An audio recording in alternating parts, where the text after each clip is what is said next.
Alors ce soir, je vais vous faire une présentation qui est un peu différente des présentations astronomiques, à savoir que la Lune, on va pas voir les photos de Lune, hein, c'est pas le but de la présentation. Ce soir, on va se préoccuper de ce que symbolise la Lune et de la façon dont elle a été perçue par les hommes et de tous enfin, les cultes, d'une partie des cultes qui lui sont associés parce qu'ils sont innombrables, essayer de se poser des questions et puis après on se posera éventuellement la question de savoir si ce qui est dit et si la façon dont les hommes le percevaient est vrai. Voilà, on peut se poser des questions. Voilà. Donc comment dire, les différentes spiritualités, visions philosophiques de la Lune sont présentées par continent, hein. On va commencer par le continent africain.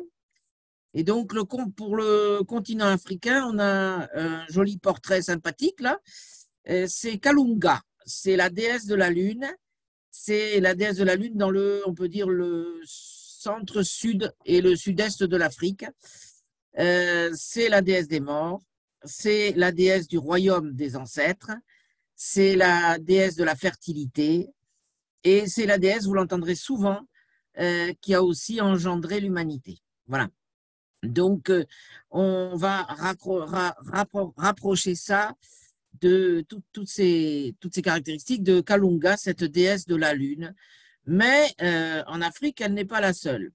Alors, on a à Madagascar une autre qui est aussi une femme. Elles ont tout en commun d'être des femmes. Pourquoi? Eh bien, parce que tout simplement, on associe le cycle menstruel de la femme à l'orbite lunaire. Et donc, à partir de là, eh bien, on a donc un rapprochement et beaucoup de déesses de la Lune sont des femmes. Pas toutes, on va le voir, mais il y en a beaucoup. Beaucoup de divinités de la Lune sont des femmes. Voilà. Alors, celle-là, elle s'appelle Adriama Ilala. Voilà. C'est un peu compliqué quand on ne connaît pas. Elle aurait donc engendré l'humanité. Elle serait aussi protectrice des hommes et elle lutterait contre les ténèbres, puisque la Lune éclaire le ciel. Voilà. Ce que j'ai oublié de dire, c'est que dans beaucoup de déesses africaines, euh, on voit une personnification de la gardienne du royaume des ancêtres et du royaume des morts. Et c'est en fait la lumière de la Lune qui empêche les morts de revenir. Elle les attire, mais c'est un peu que dans un sens, quoi, grosso modo. Par contre, lorsqu'il y a une éclipse, ce qui fait que les éclipses de lune étaient redoutées, quand la Lune s'affaiblit, certains esprits peuvent retrouver le chemin de la Terre pour venir tourmenter les vivants. Donc, dans ce cas-là, le sorcier de la tribu, effectivement, pratique un certain nombre de rituels destinés à protéger les gens. Mais peut-être, contrairement à aujourd'hui, il faut dire une chose, c'est que les astres sont très présents dans la vie de tous les jours, dans les populations anciennes et dans les diverses ethnies du monde. Hein, voilà. La modernité nous a un peu coupé de la nature, mais elle nous a un peu coupé aussi du ciel, paradoxalement. Du ciel autant physique que spirituel. Voilà. Ce qui n'est plus le cas maintenant, parce qu'avec les instruments pour le ciel physique, ça s'améliore. Et celle-ci est une très, très grande déesse de la Lune. Elle est plutôt dans la portion ouest-nord-ouest de l'Afrique. C'est la déesse Mawu.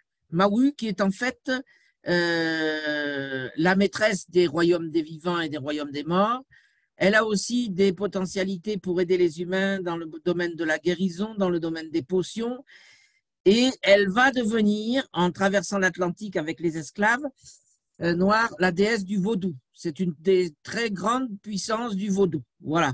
Il faut le savoir, la Lune est associée au vaudou parce que le vaudou est une connaissance et que là, pour la première fois dans une déesse africaine, on s'aperçoit que la Lune est la compagne des poètes, des savants, des sorciers, des érudits.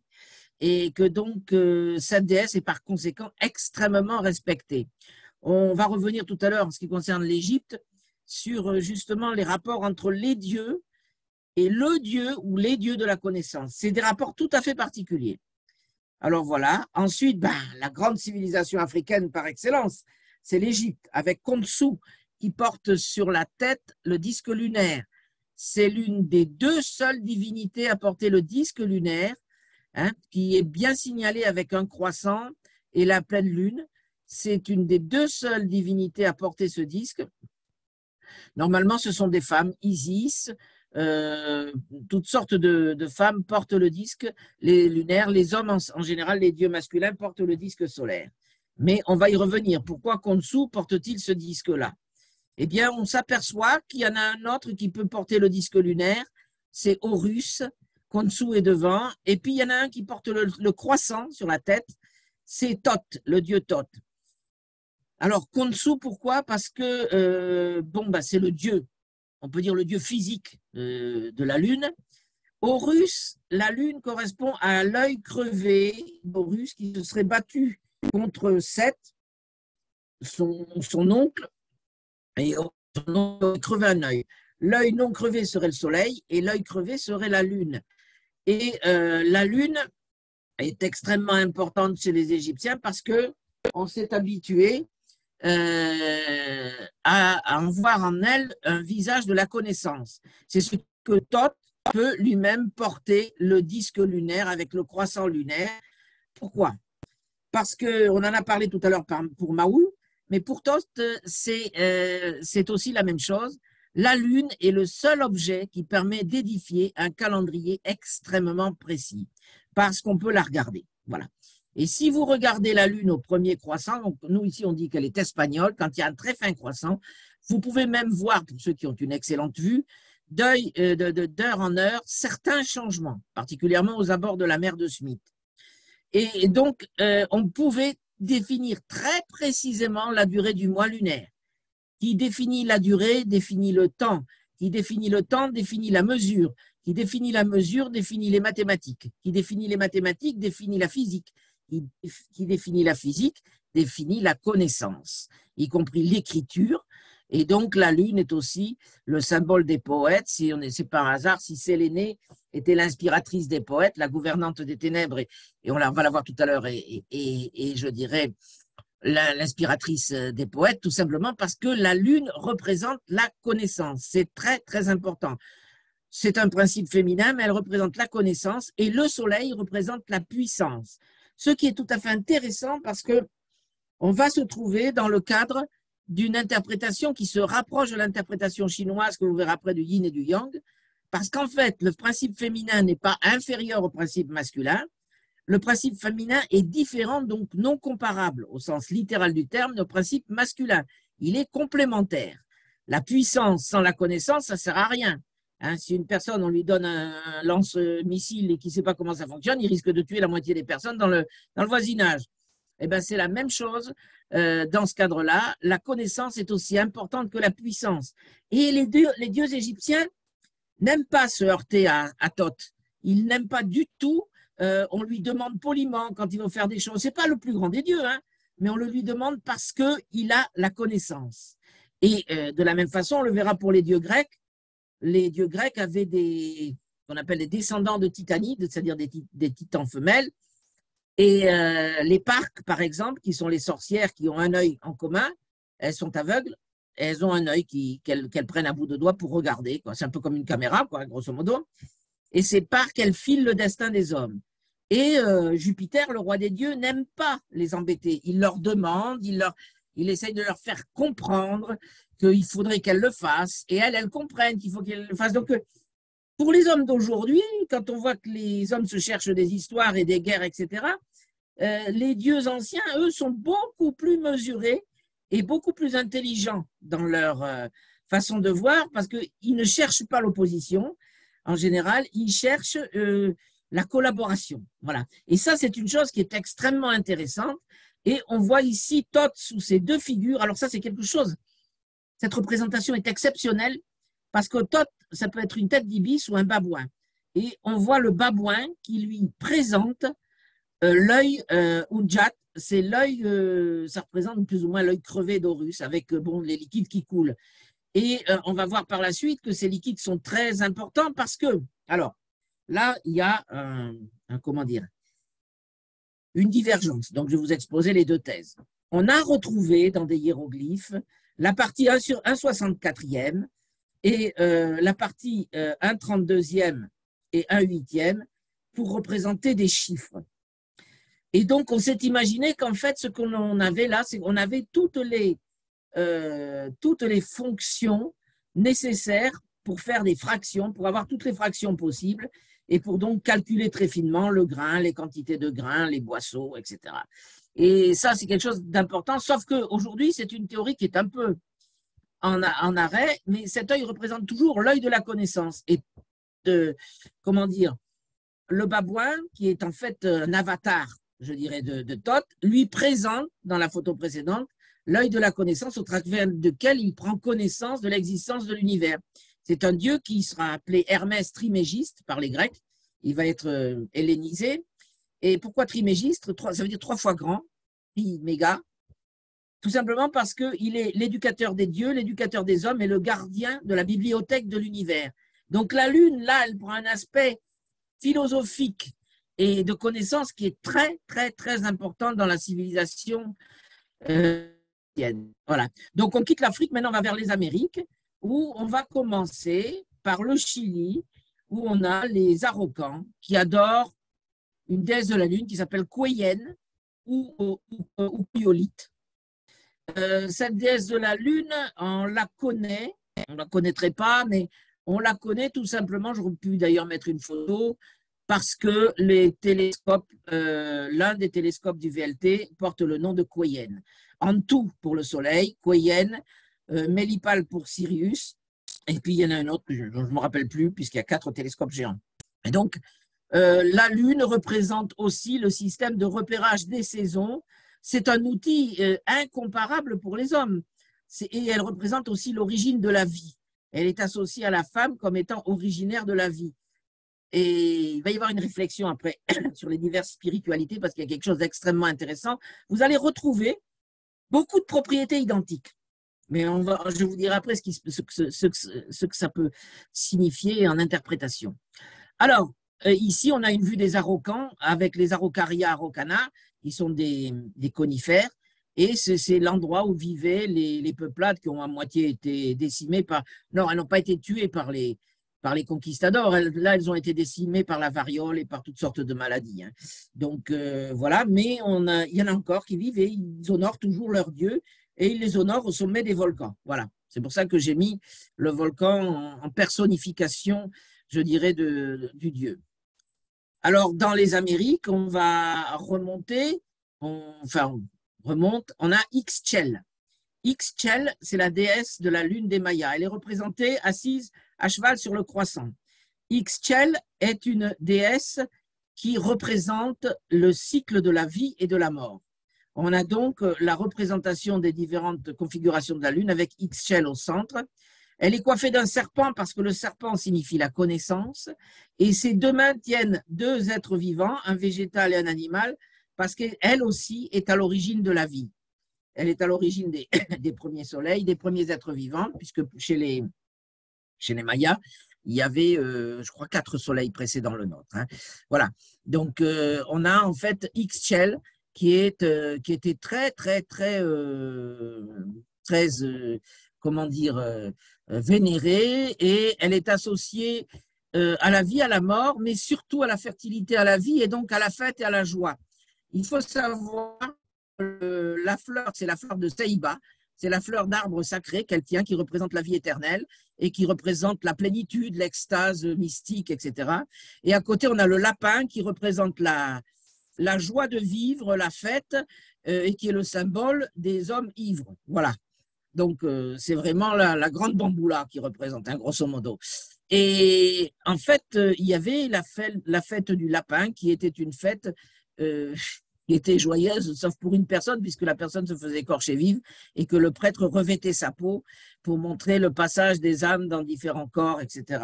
C'est assez particulier, c'est-à-dire que pour montrer comment des êtres vivants étaient devenus des animaux. Voilà. Alors, Ixchel, c'est une très, très grosse partie. Hein. On a Quila, qui est la déesse de la lune des Incas et que l'on retrouve aussi en Colombie. C'est une déesse très ancienne. Elle ressemble beaucoup à certaines déesses Olmec. Il faut savoir que les Olmecs, c'est la première grande civilisation précolombienne. Hein, on peut dire qu'en moins d'un siècle, elle est passée de huttes de paillotes à des villes avec des fossés, des murs, des temples en pierre, des avenues bordées d'arbres, tout à l'égout, etc. En moins d'un siècle. Et c'est eux qui sont principalement à l'origine les Olmecs du maïs. Et alors, je ne vous ai pas mis d'Olmec, tout simplement parce qu'on ne sait pas aujourd'hui qui était la déesse de la Lune chez les Olmecs. Pour l'instant, on ne sait pas. On a très peu de données sur les Olmecs, on n'a pas pu décoder leur écriture. C'est extrêmement difficile, il faut savoir. Donc, c'est une civilisation mystérieuse. Voilà. Alors là, on a les Aztèques, les très sympathiques Aztèques, hein, avec Coyolxauhqui, qui est la sœur de Huitzilopochtli. Alors, Huitzilopochtli, c'est le dieu solaire. C'est le dieu Naolin qui était malade et qui s'est jeté dans un brasier au sommet de la pyramide de Teotihuacan et qui est montré sous forme de disque scintillant au soleil. Et comme il était malade, il devait réguler son énergie donc par le mouvement. Et donc le nom Nauelin, ça veut dire le soleil en mouvement, parce que les autres ne l'étaient pas apparemment, et celle-là l'était. Et c'était sa sœur, Coyolxauhqui. Il ne s'appréciait pas, et donc il l'a décapité. Ça, c'est la manière classique chez les Aztèques. Et il a expédié sa tête dans le ciel et c'est devenu la Lune. Voilà. Donc, c'est une déesse protectrice des hommes. Elle est plutôt positive, mais elle n'est pas marquante dans le panthéon aztèque. Dans le panthéon aztèque, il n'y a que les dieux guerriers qui sont marquants. Hein. Huitzilopochtli, qui veut dire colibri bleu de gauche, et après Tlaloc, le dieu de la pluie, etc. Mais autrement, bon, elle n'est pas très, très marquante. Alors, au nord de l'Italie, au nord de l'Amérique et en Asie, les Esquimaux, eux, adorent Alignac. Alignac, c'est pas Alnilac, hein, c'est Alignac. C'est une sorte de soleil de nuit qui est là pour éclairer et qui permet aux hommes de retrouver leur route la nuit. Alors, vous allez dire retrouver leur route la nuit dans les bois, oui, sauf que en hiver, quand le ciel est sombre la plupart du temps et qu'il y a la lune avec la neige, la réflexion fait qu'on peut voir le paysage. Et donc, pour eux, effectivement, c'est un être divin qui est positif et qui leur permet de rentrer chez eux s'ils sont perdus ou de retrouver leur chemin. Ça peut même faire des expéditions de nuit. Donc, c'est quelque chose qui est extrêmement, extrêmement positif. Sa position dans le ciel permet de déterminer les mois, les jours, etc.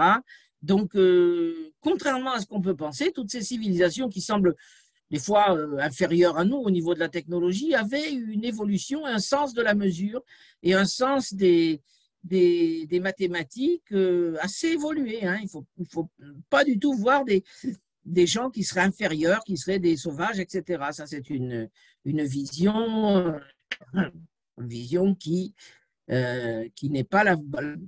Alors, on passe à l'Asie, puisqu'il a fait un peu le relais.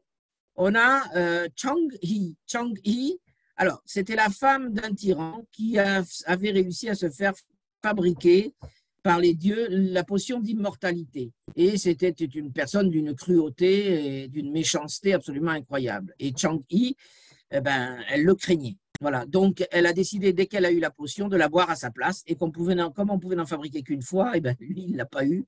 Et on la voit tenant dans la main la petite bouteille de potion. Et donc, elle, ayant souffert et ayant voulu protéger les hommes de son mari, elle a décidé donc de boire la potion. Et donc, elle est associée, elle aussi, à la vie, mais à la protection des hommes. C'est quelque chose de très, très, très, comment dire, connu, respecté en Chine. Chang'e représente en fait une personne positive. Personne positive, il faut le dire. Voilà. Mais dans ces pays asiatiques, les choses sont un peu surprenantes parce que les mêmes personnes qui vont aller adorer Chang'e, eh bien, elles vont aussi pratiquer le culte du Tao, le Tao Tse King. Dans le livre s'appelle le Tao Tse King, le livre des transformations. Ce Tao, qu'est-ce qu'il dit? Il dit que dans l'univers, un flux se propage, un flux traverse l'univers. Ce flux, c'est le Tao. À travers toute surface, il rentre d'un côté, il sort de l'autre. Il y a un côté absorption qui sera yin et un côté émission qui sera yang. Alors, le problème, c'est que le yin, c'est tout ce qui est petit, inférieur, obscur, humide, euh, et le yang, c'est tout ce qui est élevé, puissant, lumineux et radiant et bénéfique. Voilà. Alors, ça ne veut pas dire que le yin est supérieur au yang. Ça, c'est une interprétation humaine. Le yin peut être représenté comme la chandelle et le yang comme la flamme. La flamme ne peut exister sans la chandelle, la chandelle sert à la flamme. En fait, la lune est principalement yin. Elle prend la lumière du soleil, l'absorbe et la renvoie en lumière bénéfique pour les hommes. En fait, c'est une sorte de filtre positif. Et donc, on a comme ça plusieurs astres, et les astres sont plus ou moins yin et yang. Mais s'il y a deux astres qui sont extrêmement importants, c'est la Lune et le Soleil, puisque la Lune c'est symbolisé par le yin et le Soleil par le yang. Et en Chine, lorsqu'il y a une éclipse de Soleil, lorsque l'éclipse est totale, c'est bénéfique. Ça veut dire que l'harmonie céleste n'est pas perturbée et que donc l'harmonie céleste n'étant pas perturbée, le Tao circule sans encombre et l'univers fonctionne bien. Mais une éclipse partielle, c'est pas bon. C'est là où l'empereur, parce que l'empereur chinois, c'est devenu des tyrans, mais à l'origine, c'était un intermédiaire entre le ciel et la terre. Et il avait ce qu'on appelle une mandature céleste. Et on pouvait la lui retirer, et dans quel cas, on le décapitait. Donc ça, c'était quand même un grand classique. Et donc, ça n'a pas duré très longtemps. Dès que les empereurs ont pris le pouvoir, après, ils ont calmé un petit peu le jeu. Mais effectivement, l'empereur, dans tous les cas, devait se rendre dans certains bâtiments pour faire certains rituels, dans une certaine orientation, avec certains composants. Tout ça pour doser le yin ou le yang qui manquait et essayer de les harmoniser.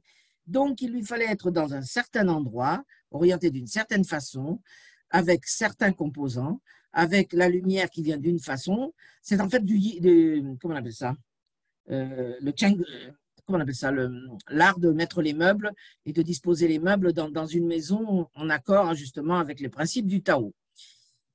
Et c'est pour ça, en fait, vous vous demandez pourquoi la cité interdite est si grande. Eh bien, c'est parce qu'il y avait un grand nombre de probabilités et on avait cherché à orienter les pièces dans un certain sens. Voilà, dans un certain sens. Et il fallait qu'elles restent debout pour l'harmonie. Et c'est une petite anecdote. Il faut savoir que ces pièces sont capables de résister à des séismes de magnitude 10, parce qu'il y en a en Chine. Pour l'instant, on n'en a pas vu, mais il y en a eu. Et en fait, les murs ne sont pas jointifs aux troncs d'arbres qui représentent les colonnes, qui sont des cèdres de l'Himalaya, et les troncs d'arbres reposent sur des assises incurvées pour pas qu'ils puissent sortir, mais ils peuvent bouger. Ce qui fait que quand le sol tremble, ils tremblent aussi, ils se déplacent, mais sans être cassés, comme s'ils étaient coincés dans une structure. Et c'est une étude qui a été faite d'ailleurs, je crois, par Dassault et puis par plusieurs personnes sur les systèmes de soutèlement des poutres du toit, qu'on appelle des dugongs, qui sont exceptionnels parce qu'on a fait des tests, on est monté jusqu'à plus de 10, et les murs se sont effondrés en pierre, mais le bâtiment ne s'est pas écroulé. Donc, il faut savoir qu'il y a un énorme savoir, et ce savoir, il était dû au fait que la cité devait être sacrée. Elle était dédiée, elle était au centre de Pékin, qui était le centre de la Chine, qui était le centre du monde. Voilà, c'est pas le seul, hein, les Incas faisaient pareil avec Cusco. Donc, voilà un petit peu tout. Alors, au Japon, c'est un homme. Il s'appelle Tsukyumi, et c'est le dieu de la lune, et c'est le frère d'Amaterasu, la déesse solaire. Alors, Tsukyumi et Amaterasu vivaient dans le ciel avec Ninjini, qui était le premier empereur, mais il n'était pas encore sur Terre. Et Tsukyumi, Amaterasu, nous dit qu'il fallait qu'il descende pour mettre un peu d'ordre en bas, et de fonder un pays qui permettrait d'apporter l'ordre et de pacifier les hommes et de leur enseigner les bonnes vertus. Bon. Tsukyumi restera le dieu de la lune. Il sera là comme ce qu'on appelle la pendule céleste, le temps. Il est symbolique du temps qui passe, du vieillissement. Il est aussi symbolique de la vie, parce que pour mourir et pour décroître, il faut d'abord pousser. Et ce qui décroît et qui se corrompt dans le sol permet à d'autres graines de repousser. Donc, il est représentatif des cycles. Il représente la Lune. On voit d'ailleurs le croissant de Lune. Et avec Amaterasu, il se partage comment dire, la puissance, on peut dire grosso modo. Donc, les empereurs de Chine sont des dieux vivants. Ce sont les fils d'Amaterasu. Mais Tsukuyomi leur a fait un don. Il leur a donné un miroir, ce qu'on appelle le miroir de la Lune. Et ce miroir de la Lune n'a jamais été vu, je dis bien jamais été vu, ni par les Japonais, ni par leurs empereurs. Il serait conservé au sanctuaire d'Izo. Toutes les représentations qu'on en a sur le net sont des représentations de copies. Il n'existe pas de photo de l'objet par lui-même. La royauté au Japon est fondée sur le sabre météorique, le miroir de la Lune et le joyau. On ne sait pas plus trop ce que c'est. Aucun de ces objets n'ont jamais été vus ni présentés. On les présente soi-disant à l'empereur dans des sortes de petits colis qu'il n'ouvre pas, il les touche et puis les prêtres le remportent. Mais personne ne l'a jamais vu. Et il existe pourtant une seule fois dans l'histoire du Japon où le miroir de la Lune, qui doit être un miroir de jade, mais enfin, on ne sait pas, mais on pense que c'est ça, a été sorti. Je crois qu'on est au milieu du Moyen-Âge, et l'amiral Zhang chinois a décidé d'envahir le Japon. Il a donc fait construire une flotte d'entre 8 000 et 10 000 jonques de guerre, et il traverse la mer du Japon, qui n'est pas très grande. On vient d'apprendre à l'empereur que le Japon est perdu parce que des multitudes de bateaux s'approchent de toutes les côtes. C'est vraiment pas défendable. La situation est perdue. L'empereur, se sentant en grand danger ainsi que le peuple, va exceptionnellement demander à ce qu'on sorte le miroir de la Lune du temple d'Isée, et le miroir sera présenté au soleil, c'est-à-dire que la Lune est présentée au soleil, et l'empereur va demander à Tsukuyomi et à Amaterasu de protéger le pays du soleil levant. C'est pour ça qu'il y a un rond rouge. C'est le soleil levant, parce qu'Amaterasu, c'est le plus grand dieu, quoi, grosso modo, la plus grande déesse. Et donc, ce miroir-là va provoquer et va alerter les dieux, et il va se lever sur le Japon un typhon comme on en a rarement vu, et la flotte qui est à on peut dire même quelques kilomètres des côtes, va se briser, va se fracasser, va être complètement détruite, il n'en restera rien. Comme c'est une action divine, l'empereur va qualifier ce vent de vent divin, ce qui en japonais se dit kamikaze. C'est l'origine du mot kamikaze. Voilà. Et donc, on a ce miroir qui est un mystère, hein, personne ne l'a jamais vu.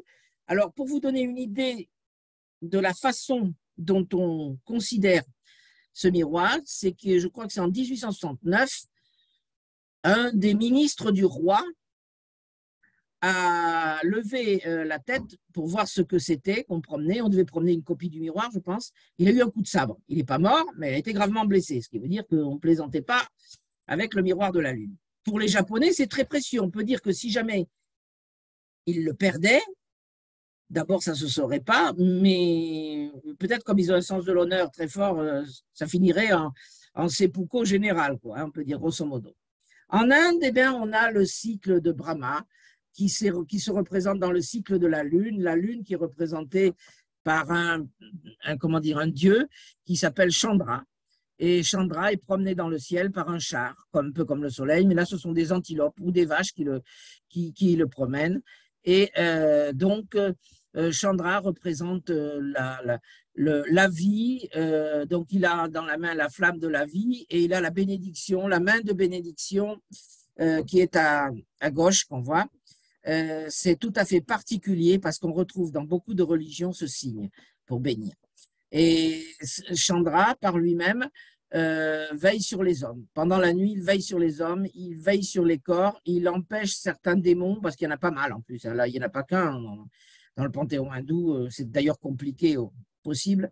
Et il protège les âmes des hommes, et il protège des hommes, enfin de l'humanité, et il protège les enfants. Donc, il est aussi associée à la vie, à la régénération, puisque les hindous croient en la régénération. Donc le cycle de la lune avec la disparition et la renaissance n'est rien d'autre que le cycle de la vie d'un homme avec les disparitions et les renaissances jusqu'à ce qu'il accède au nirvana, c'est-à-dire qu'il soit éveillé parfaitement, on peut dire parfaitement éveillé. Voilà. On retrouve une même représentation au niveau des bouddhistes, hein. C'est à peu près pareil. Voilà. Alors, ensuite, eh bien, la déesse de la Lune est présente. C'est très souvent une femme, hein, voilà. Et ça, c'est Ina, la déesse polynésienne de la Lune, qui est protectrice des navigateurs, qui s'occupe de donner aux hommes la connaissance des étoiles pour naviguer, qui est aussi la mère des hommes, puisqu'elle leur a donné naissance. C'est donc un très grand pouvoir féminin. Voilà, elle est, comme on dit, son culte est tabou. C'est un culte qui est très secret, qui doit être respecté, hein. C'est quelque chose d'assez impressionnant. Voilà, c'est Ina, la déesse de la Lune, qui a à peu près toutes les mêmes caractéristiques que les déesses africaines. Ça se ressemble beaucoup. Alors, j'ai pas pu. Là, c'est bon. Alors, nous retournons maintenant dans le bassin méditerranéen. Et dans le bassin méditerranéen, on va retrouver Sélénée. Sélénée, c'est la déesse de la Lune chez les Grecs et les Romains. Voilà. C'est l'amie des poètes, c'est l'amie des savants, c'est l'amie des alchimistes, c'est l'amie des écrivains, c'est la déesse de la culture. Voilà. On aurait presque pu en faire, on peut dire, c'est la reine des muses. Voilà, grosso modo. Hein, elle est associée justement au savoir, à la mesure, mais elle est très, très personnifiée par le peuple. Alors là aussi, comme dans toutes les religions, j'ai oublié de le dire, il y a deux degrés de perception de ces dieux-là. Il y a un degré matériel, physique, personnel, voilà, une femme avec un croissant de lune, et il y a le degré de la symbolique de ce qu'elle représente. Voilà, ce sont deux choses tout à fait différentes. Et Sélénée, par elle-même, elle est donc associée à tout ce qui est les arts. C'est d'ailleurs l'une des premières déesses que les chrétiens vont commencer comment dire, à essayer d'invalider, hein, de neutraliser, on peut dire grosso modo, ce qui n'est pas difficile en plus, parce que les Romains, c'est surtout l'armée là aussi, donc ce sont des cultes comme les cultes de Mitra, le culte de Mars, etc. Donc, bon, mais en fait, Sélénée est quand même très, très importante. Elle est très, très importante. Très importante pour la philosophie. Elle n'est pas très importante pour elle est très importante pour les arts, mais là, il faut savoir que dans l'Empire romain, la pratique des arts, et chez les Grecs, moins. Mais dans l'Empire romain, surtout, la pratique des arts est dégradante. Et on considère que des acteurs, ce sont des personnes qui sont d'une caste vraiment inférieure. Et d'ailleurs, ce que l'on oublie de dire, c'est que l'empereur Néron a été énormément critiqué parce qu'il adorait le théâtre et qu'il en faisait.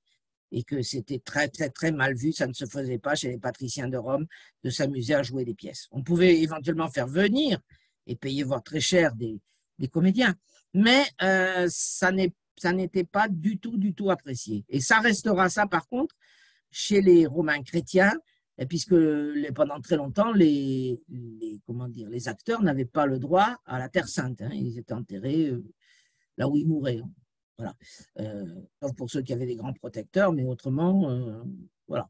Et donc, Sélénée représente vraiment la Lune et elle représente la protection des animaux parce qu'elle veille sur les animaux la nuit. Et il y a une autre déesse qui porte aussi un croissant de lune, c'est Diane, la chasseresse. Diane porte aussi un croissant de lune et ça, c'est la matérialisation de la protection des animaux. C'est aussi la déesse de la chasse. Et c'est elle qui permet la chasse et qui permet de protéger les animaux. Elle les protège la nuit, elle les prévient, leur donne des songes, etc.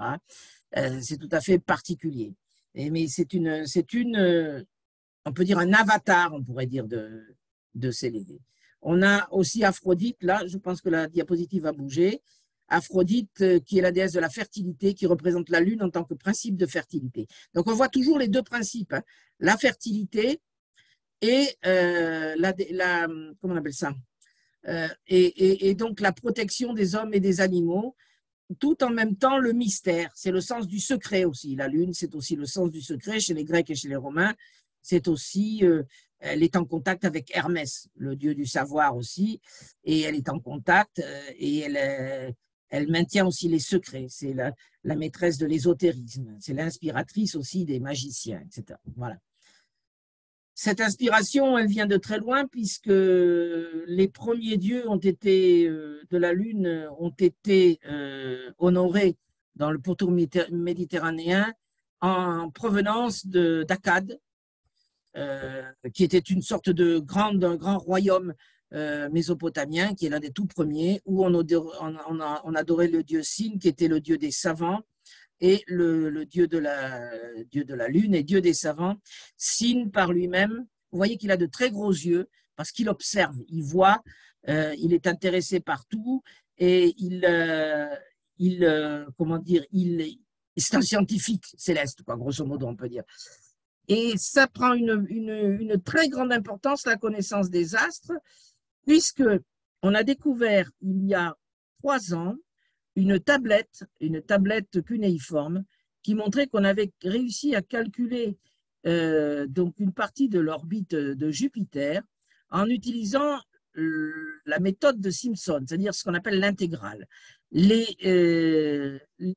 Damiens devaient avoir, on n'en est pas sûr, hein, c'est pour ça que je dis devait avoir une méthode qui était semblable à l'intégrale pour calculer des surfaces limitées par des courbes. Et il se servait de ces surfaces sûrement pour apprécier certaines des boucles que font les planètes quand elles sont rétrogrades, c'est-à-dire on les voit avancer dans le ciel, puis à un moment elles stagnent, elles sont statiques, puis ensuite rétrogrades, et puis elles repartent en avant. Voilà, ça c'est le même phénomène que quand vous êtes sur l'autoroute et que vous dépassez une voiture. Vous accélérez, la voiture semble reculer, vous la dépassez, puis vous êtes freiné, et à ce moment-là, la voiture vous rattrape, elle revient et elle vous dépasse. Donc elle a fait une boucle, grosso modo. C'est le même phénomène, et eux se sont penchés sur ces phénomènes comme des phénomènes qui sont apparemment des phénomènes issus d'un processus physique. C'est ça qui est très intéressant. On n'a pas le résultat du calcul. On sait qu'il y a une sorte de tentative. On ne peut pas en dire plus. Mais ça a été une très, très grande découverte. Et le savoir mésopotamien était extrêmement impressionnant. Voilà. Alors maintenant, on part en Occident. En Occident, on a les Celtes avec Sirona. Sirona, qui est la déesse de la Lune. Alors, il y a Belli Samae aussi. Elle a plusieurs noms. Hein. C'est une déesse de la nature, des saisons, de la fertilité, de la vie et de la mort. Elle est très redoutée parce que chez certains Celtes, et particulièrement chez les Gaulois, elle a un rôle dans la stabilité du ciel, parce qu'ils ont peur que le ciel leur tombe sur la tête. Et donc, elle est très, très, très, très, très adorée et elle a probablement bénéficié de sacrifices humains. On le sait aujourd'hui, hein, les Gaulois, c'était pas du tout, et les Celtes, c'était pas du tout ce qui est présenté avec Astérix. Hein. On se tamponnait pas, on se tapait pas sur le ventre en rigolant au cours d'un banquet. Hein. Le druide avait droit de vie et de mort sur tout le monde, y compris le chef. Et quand il décidait que quelqu'un devait être égorgé en sacrifice, il fallait se résigner. Hein. Voilà. Elle était associée avec le gardien du chaudron. Donc la lune est associée à la connaissance. Le chaudron, c'est le chaudron, pour une fois, je vais donner raison à Uderzo, c'est le chaudron où on fabrique la potion magique. Donc, c'est la personnification de la connaissance. Le gardien du chaudron était celui qui pratiquait et qui faisait grandir la connaissance et qui l'a donnée aux hommes. Voilà, donc c'était des dieux extrêmement importants, puisqu'au travers de la connaissance, la tribu pouvait sortir fortifiée de bataille, elle pouvait s'imposer par rapport aux autres. On a ici le disque de Nebra, qui est une pièce archéologique unique. Elle a failli être volée, elle a été trouvée dans un tombeau de Nebra, dans le sud-ouest de l'Allemagne. Et au moment où on la vendait en Suisse, la police a interpellé les deux voleurs. Et on revoit la lune qui apparaît en croissant. Et regardez ce qu'on voit sur le bord, on voit des barques. De la même façon que la lune qui est en croissant tient dans le ciel, et comme on sait que quand il pleut, c'est de l'eau du ciel qui tombe, eh bien la lune peut prendre la forme d'une barque. Et c'est ce croissant de lune qui est à l'origine des multiples formations, conceptions des barques, comme les barques solaires en Égypte. Ce n'est pas le soleil qui est à l'origine, c'est la lune. Parce que comme la lune tenait dans le ciel sous la forme d'une barque et qu'elle pouvait changer, on a plus ou moins comparé ça à un bateau avec une voile. Voilà, là, quand elle aurait été ronde, elle aurait mis grosso modo, une sorte de voile. Et ces barques permettaient eh bien, aux hommes vénérés de monter au ciel, au roi, etc., au peuple. Le pauvre, il avait le royaume des morts, ça, c'est pas de chance. Mais voilà, donc en fait, on a donc la Lune aussi, c'est le principe de, c'est assez fabuleux, c'est le principe de voyager dans le ciel qu'elle porte au travers de ça. Ce qui est fabuleux puisque ce sera le premier corps qui sera colonisé par l'homme, qui aura voyagé dans l'espace pour se poser dessus. Donc on a quelque chose d'assez impressionnant. Alors maintenant, ce que l'on voit ici, c'est il reste les religions monothéistes. Bon,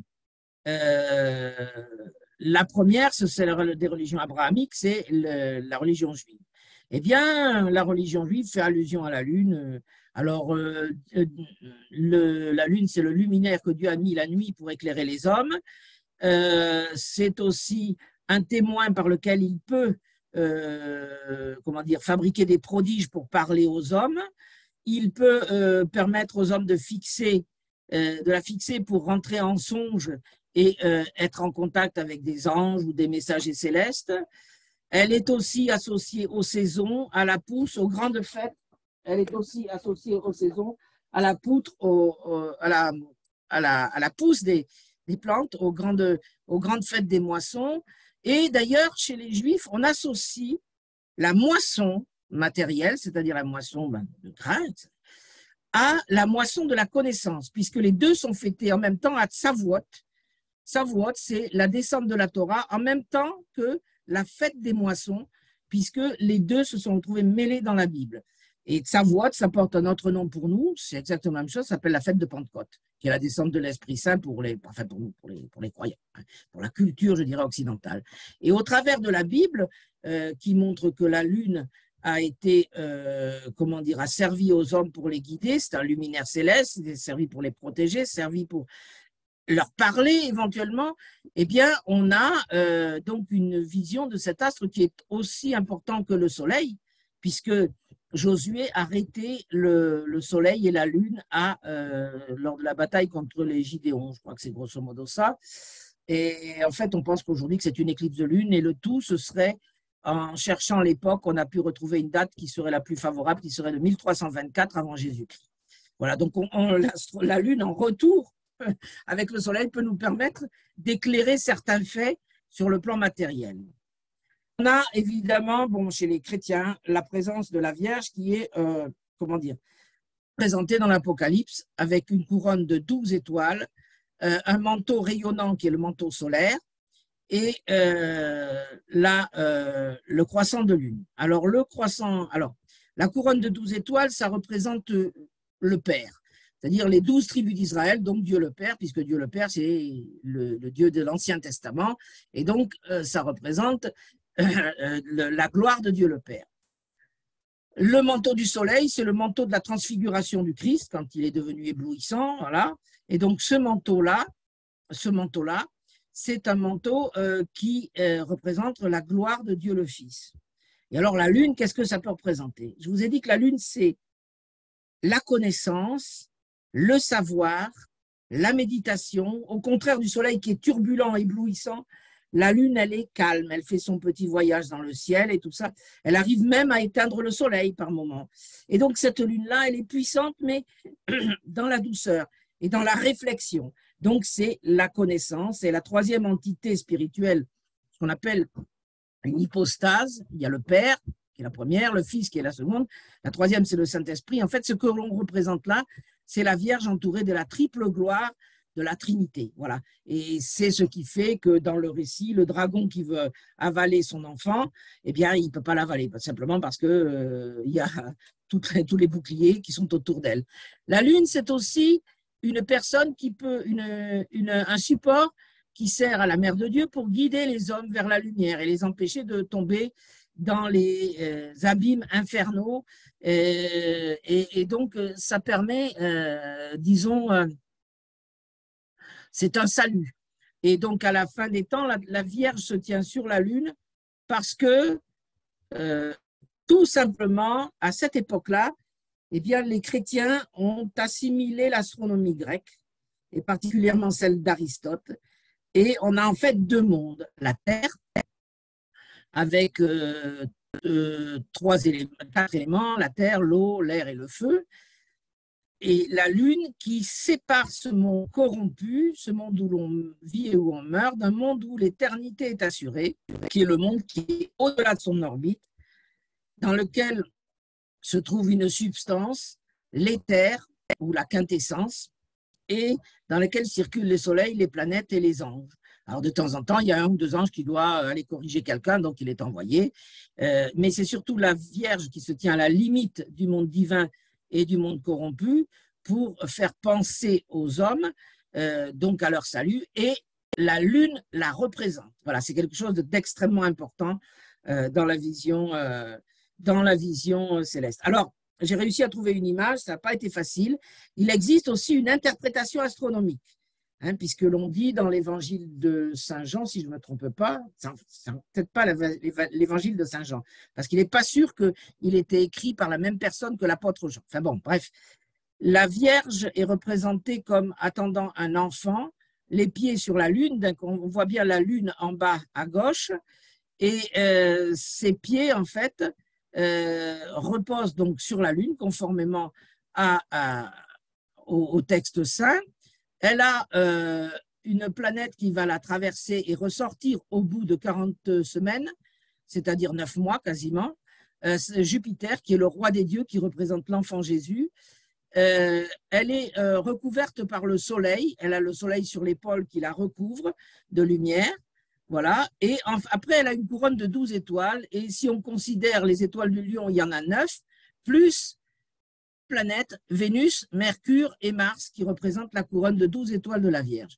Donc, ça pourrait être aussi une interprétation, je dirais, de la fin des temps. Voilà. Le seul problème, c'est que ceci s'est produit le 20 octobre 2017. Ça s'est déjà produit et ça ne se produira pas d'ici un très grand nombre d'années. Ça ne se produira pas. Donc, à partir de là, voilà, c'est ce qui est censé annoncer la fin des temps avec comment on appelle ça, les tribulations, voilà, des êtres humains, les souffrances, les catastrophes, etc. Et voilà, c'était en 2017. Alors, je ne suis pas oracle, je ne peux pas vous dire si c'est vrai ou pas. C'est simplement une présentation, voilà, que je vous ai fait sur la Lune. Alors, pour parler de la Lune, est-ce que ce qu'on dit là, c'est vrai ou est-ce que ce sont des rêves?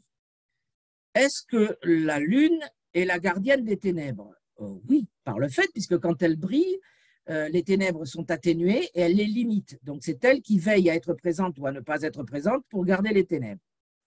Est-ce que c'est la gardienne du royaume des morts?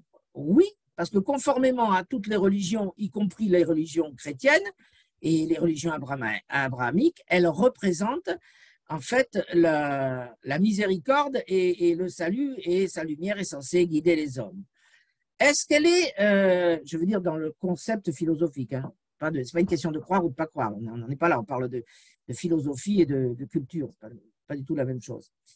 Est-ce qu'elle est à l'origine de la vie? Eh bien oui, parce que scientifiquement, lorsque la Lune s'est formée, elle était très près de la Terre, et dès qu'il y a eu des océans, elle produisait des marées qui pouvaient avoir plusieurs centaines de mètres de haut. Je ne sais pas si vous imaginez.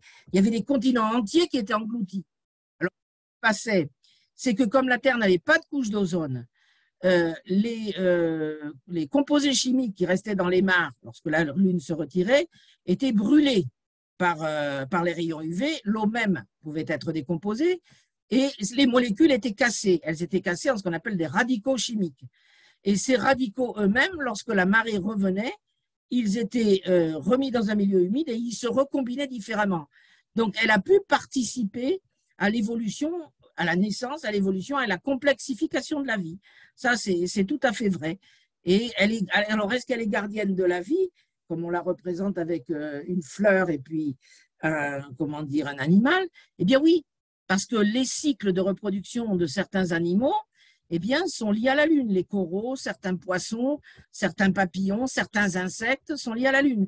Les plantes elles-mêmes ont des croissances qui sont liées à la Lune, des débuts de floraison qui sont liées à la Lune. Les stomates, qui sont des petites ouvertures dans les feuilles, ne s'ouvrent qu'à certaines périodes et à certaines périodes pendant la marée haute pour certaines plantes.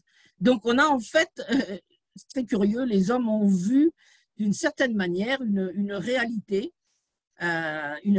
qui n'est pas une réalité littérale, mais qui est quand même une souche de la réalité actuelle. Voilà. C'était un petit peu ce que je voulais vous dire sur la Lune. Maintenant, si vous avez des questions, eh bien, je suis à votre disposition. Voilà. Merci, Pierre. Voilà. Un bel exposé. Ah, j'ai oublié une chose. La Lune peut aussi, par l'intermédiaire de la science, c'est pour ça que je ne l'avais pas mis, permettre, j'ai oublié deux choses d'ailleurs.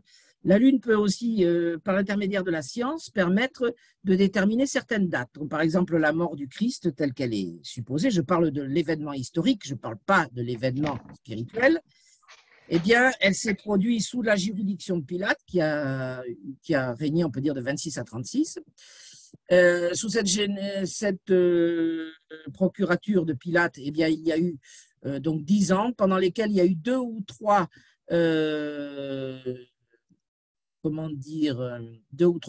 années où la fête de la Pâque juive tombait un vendredi, et une seule pendant laquelle il y a eu une éclipse de sang, ce qu'on appelle une éclipse rouge. Et cette éclipse, c'est une éclipse qui a été liée, peut-être que ah ben voilà, je les ai, je croyais qu'ils n'étaient pas sortis. Eh bien, cette éclipse, c'est une éclipse qui a été mentionnée dans les évangiles, puisqu'on mentionne que la Lune était en partie recouverte de sang. Alors, il se trouve qu'il y a eu une éclipse le 3 avril de l'an 33.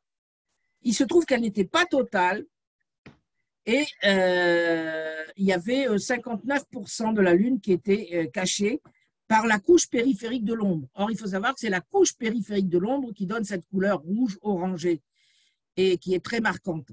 Évidemment, quand on a un télescope, c'est très brillant. Mais à l'époque, les gens n'avaient pas de télescope. Et une éclipse de Lune, ils l'auraient vue comme marron si elle avait été totale. Pour qu'il la voie rouge, il fallait qu'elle ne soit que partielle pour qu'on puisse voir le dégradé de couleur et qu'on puisse voir cette couleur rouge. Donc, il y a une parfaite correspondance. Et c'est d'ailleurs tellement important que la fête de Pâques se situe, je crois, le 4e dimanche après le début de l'année ou le 1er après l'équinoxe de printemps. Voilà, c'est ce qu'il faut savoir. Donc, c'est quelque chose qui est extrêmement précieux chez les chrétiens. C'est tellement précieux que vous avez à Saint-Lizier une cathédrale qui, si un jour vous voulez la visiter, je pourrais vous la faire visiter. Je vous expliquerai comment les moines mesuraient de 15, avec une précision de 15 à 30 degrés, suivant l'utilité, le passage de la Lune et du Soleil dans le ciel, et qu'ils faisaient leurs calculs, parce qu'à l'époque, et dans toutes les civilisations, être maître de l'astronomie, c'était être maître du temps. Et c'est le temps qui décidait tout. Quand on pouvait planter, quand on pouvait semer, quand on pouvait envoyer les troupeaux en transhumance, quand il fallait les ramener, quand il fallait faire des provisions, etc. Et donc, c'était crucial. Et l'Église, quand elle a pris le pouvoir, elle a remplacé les anciens prêtres gaulois, qui étaient d'ailleurs de très grands astronomes. Et donc, ces anciens prêtres, eh bien, ils avaient comme charge d'établir de manière très précise les mouvements de la Lune. Voilà, je pourrais vous montrer un jour comment les calculer. Alors ça, c'est Jean-Pierre Brunet, un astronome de l'Observatoire de Toulouse, qui avait fait ce calcul et qui m'avait montré, il était venu avec moi, il m'avait expliqué comment on faisait. Voilà, personne ne le sait dans le Couserans, personne, mais c'est quand même quelque chose d'assez important. Et deuxième chose, parce que j'ai eu des problèmes pour me procurer, vous avez aussi un grand symbole de la Lune qui est dans le monde musulman, puisque toutes les mosquées ont des croissants sur la Lune, et la Lune est aussi associée au cycle de vie, à la révélation, à la pureté, à la révélation, puisque la Lune, c'est la connaissance, donc à la révélation du Coran, et elle est donc associée avec Vénus, elle est associée avec Vénus pour représenter les péchés des hommes. Alors, on raconte que donc les musulmans a précipité un éclat de Vénus sur la Terre, qui de l'éclat brillant de l'étoile du berger est devenu sombre. Cet éclat se trouve enchâssé dans le carré sud, je crois, de la Kaaba à la Mecque. Il s'appelle le Hajar al-Aswad, ça veut dire la pierre noire. Et les musulmans, vous verrez qu'ils vont embrasser ce Hajar al-Aswad parce que de blanc, il est devenu noir sous l'action des péchés des hommes et on va embrasser ce morceau pour reconnaître qu'on est pécheur. Voilà, c'est la légende du Hadjar al-Aswad. Voilà, donc la lune est aussi elle est très présente chez les religions abrahamiques. Et je pense que d'ailleurs beaucoup de chrétiens, de protestants, de juifs, d'arabes ne connaissent pas l'importance, la structure et les philosophies de ces trois religions qui sont tout à fait intéressantes. Bon voilà, après c'est comme ça. Voilà, j'ai fini. Là, je ne vous embête plus. Voilà. Merci Pierre, bravo. Ah oui, franchement, super. Bravo Pierre, bravo M. Cadou. Bravo. Si vous avez des questions, allez-y. Oui. Bien. Oui, un moment de calme. Maintenant, je passe, puisqu'on parlait de Dieu. Non, je passe, voilà. Non, c'est l'autre Pierre qui voulait dire quelque chose. Oui, ben vous pouvez, il n'y a pas de problème, on est là pour partager. Quoi qu'on fasse, il faut toujours le faire dans le cadre du partage. Je ne suis pas là pour… Voilà, tu peux rouvrir les micros si tu veux, Jacques. Oui, vous pouvez les ouvrir dans tous les cas. Hein. Ah oui. Voilà. Vous pouvez les ouvrir, il n'y a pas de souci. Voilà, vous pouvez y aller si vous voulez. Si tout le monde entend, arrive bien. Si, moi je t'entends. Ouais. Oui, entendons, tout le monde, voilà. Il y a beaucoup de civilisations qui avaient des calendriers basés sur la Lune. Oui. Parce que je vous ai dit que c'est extrêmement facile, plus facile de calculer le mois lunaire que le mois solaire, parce que le soleil, il faut faire des mesures avec des ombres. Ce n'est pas toujours évident. Le mois lunaire, au moindre petit détail, vous regarderez, puisque vous faites de l'astronomie, vous regardez le bout de la mer de Smith, quand la Lune est en très fin croissant. Et vous allez voir qu'il y a 2-3 monticules qui sont éclairés à un moment, et très peu de temps après, ils ne le sont plus. À l'époque, on n'avait pas de lunettes, mais les gens avaient une vue, et le ciel était beaucoup plus pur qu'aujourd'hui. Et donc, ils pouvaient observer ça. Voilà. Et d'ailleurs, jusqu'en 2000, à la mosquée de Paris, l'ensemble des observatoires des mosquées de France était associé à la mosquée de Paris, pour que dans un endroit où il fasse beau, on puisse dire si on avait vu tel élément du croissant pour dire si le mois lunaire était fini et si on pouvait commencer le ramadan. Voilà. Exact. Oui. Ça a été très tard. Maintenant, c'est fait par un système, je pense que c'est plus ou moins un système de calculateur. Et avant, ça a été fait encore très récemment, c'était calculé. Et voilà. Alors après, quand on parle aussi du monde corrompu et du monde divin, ça aurait dû s'arrêter en 1936, quand l'abbé Georges Lemaître a théorisé avec Friedman le Big Bang. L'Église a tout de suite accepté, mais ça a été très long. Et encore en 1956, il y avait la théorie des 4 éléments, la terre, l'air, l'eau et le feu. Oui. Et il faut savoir que ces 4 éléments-là, ça peut être interprété encore aujourd'hui comme quelque chose d'intéressant parce qu'il y a combien de forces dans la nature? Il y en a 4. Il y en a 4. Est-ce qu'il y en a une 5e? On est en train de se poser la question aujourd'hui avec le boson X17, là, qui fait beaucoup parler de lui, hein, au CERN, en Hongrie, en Autriche et aux États-Unis. Et est-ce qu'il y a on appellerait ça la 5e force ou la quintessence. Quintessence, ça veut dire la 5e essence. C'est tout à fait intéressant. Quant à ceux qui croient, eh bien, bon, ils n'aiment pas l'astronomie. Beaucoup de croyants de base n'aiment pas l'astronomie. Parce qu'ils se disent, ben voilà, si Dieu n'existe pas après la Lune, ben, il n'existe pas. Ben, pas du tout. Parce qu'en fait, le monde corrompu recule. L'Église a très bien compris, le monde corrompu recule aux limites de notre univers. Voilà, c'est tout. C'est aussi simple que ça. C'est pour ça que le Big Bang, ça n'a pas du tout embêté la curie à Rome et tout ça, et que ça a été accepté, parce que au contraire, c'était l'instant pour eux de la création, le symbole de la création. Voilà. Maintenant, si on découvre qu'il n'y en a pas, peut-être, bon, c'est pas. Mais en fait, voilà. Et c'est vrai que moi, j'ai eu des difficultés avec certains croyants. Jamais, je dirais, avec des prêtres, jamais, j'ai discuté, jamais avec des moines et tout ça, j'ai discuté, jamais, mais alors avec certaines personnes croyants de base, tout juste s'il y avait un bûcher, on m'aurait brûlé. Hein. C'est incroyable. C'est absolument incroyable. C'est sidérant. Alors, ce qui est sidérant, c'est que dans toutes les religions, il y a tellement de cultures, tellement de choses positives, toutes disent la même chose. Toutes disent la même chose, qu'il faut faire du bien à son prochain. Toutes disent la même chose, c'est-à-dire qu'il faut respecter la nature et qu'il faut remercier comment dire, de Dieu ou l'esprit l'esprit de l'arbre quand on le coupe ou quand on va chasser l'esprit de l'animal. Voilà. Mais ça fait rien. L'imbécilité de l'homme est telle que, ben voilà, il vaut mieux se foutre sur la figure. Voilà, c'est comme ça. C'est vraiment triste. Voilà. Mais je peux vous rassurer, la majorité des croyants ne lisent pas les textes des grands philosophes. Al-Khawarizmi, ces textes en arabe n'ont pas été lus, les textes d'Anselme de Canterbury, de Saint Jean Chrysostome, tout ça ne sont pas lus, du Pseudo-Denis avec la gradation géologique et tout ça. C'est vachement intéressant au niveau culture et philosophie, mais enfin voilà. Voilà. Voilà un petit peu tout ce que je peux dire. Ben, un grand merci Pierre pour cette conférence. Super. Voilà. Super. Alors, Une que l'on ne connaissait pas. Voilà.